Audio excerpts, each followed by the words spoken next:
So, Steve, let's talk about Lidia Thorpe, Obit, for 1 second. God love the strip club managers of Melbourne because they have greater leadership than Adam Bant ever did.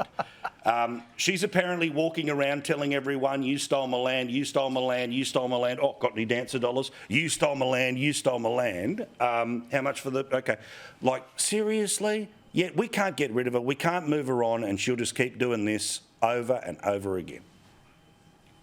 Happiest bloke in Melbourne, actually in Australia today, is the strip club manager because Maxine's will be packed out on the weekend. You won't be able to get into Maxine's. Yep. Someone I know, not me, who's been there, says they have roast day on Friday. Where really? They have a roast on and you can go in and have a roast lamb or roast pork. Yes. And the strip club operates around you while you're having the roast. That'll be booked out for months and months and months. Look, I mean, on a serious note, I find Lidia Thorpe marching into the Senate, and I'd be interested in Bronwyn's opinion on this, with her fist raised in a Black Power salute, more offensive than what she did outside that strip club. If she wants to go out at 3 a.m. on some bloke's 50th birthday party in a strip club that I never knew existed in Brunswick, well, good luck to her.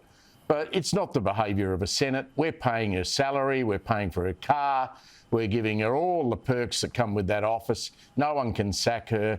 And look, she is supposed to be out there arguing about the voice. She's one of the main protagonists for the No case. And I'd like Nick's opinion on this. How's that going down for the No campaign with her out behaving like that, screaming at people about the size of their appendages? Well, I'm with you, but don't worry. I've got a clanger of a question for Nick in a second about joints like Maxine's. As the Lord Mayor, he's about to become a very passionate defender of every business in Melbourne, including Maxine's. But put simply, how does it work here in terms of the behaviour of somebody outside of the Senate? The reality is there would be certain senators that would think, I don't know, any particularly politically active person who's on the wrong side of politics compared to what they want. So say the Greens would say, oh, Pauline Hanson's unfit for office because of what was said here, there or everywhere. The reality is that I suppose that the people obviously are the only ones that can boot them. But correct. She just keeps going around and round and round and sort of circles the political drain for the next 5 years. Yeah, but, I mean, she will be voted out next time she stands, and it is the people who have the say. But, look, I want to put a different point of view. She is being absolutely bashed up by every commentator, every politician that you can possibly imagine.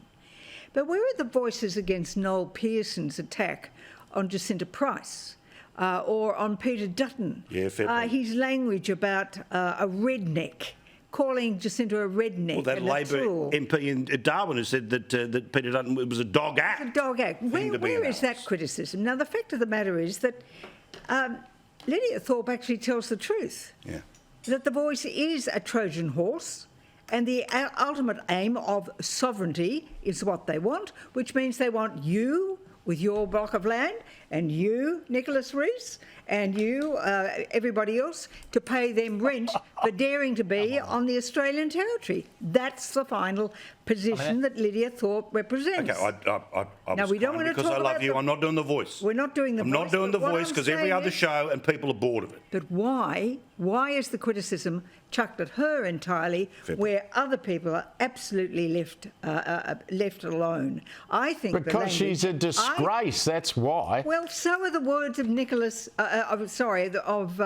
of Mr. Pearson. They are disgraceful words. Right. And I don't think that it is fair to say, well, we'll just bash up on the woman, but we won't bash up on the man. What is it that stops everybody else having something to say? Okay, well, Nicholas, what would have happened if you were outside a strip club, Bronwyn, when you were in Parliament at 3 a.m? It's not my way of doing things. Yeah, but you know what would have happened. But I do. So Nicholas, what a surprise! I do remember that Kevin Rudd was in a strip joint handling some merchandise, and the Australian people loved him for it. I'll be fair. The Australian people loved him for it. All right, so it's okay for him, but not for her. All right, Nicholas, I'll ask you this. All right. Melbourne City Council, you're proud of all of your businesses. How many strip joints are there in Melbourne? Why are the strip joints of Melbourne better than anywhere else in the world? Come out for Maxine's as the tourism destination it now is for the great city of Melbourne. You want to talk about a livable city? Well, you need joints like Maxine's to make it a truly livable city. Well, I'm very glad you asked, Paul, because just recently I did approve a new sex shop in Melbourne. It's called High Tide, I believe. What?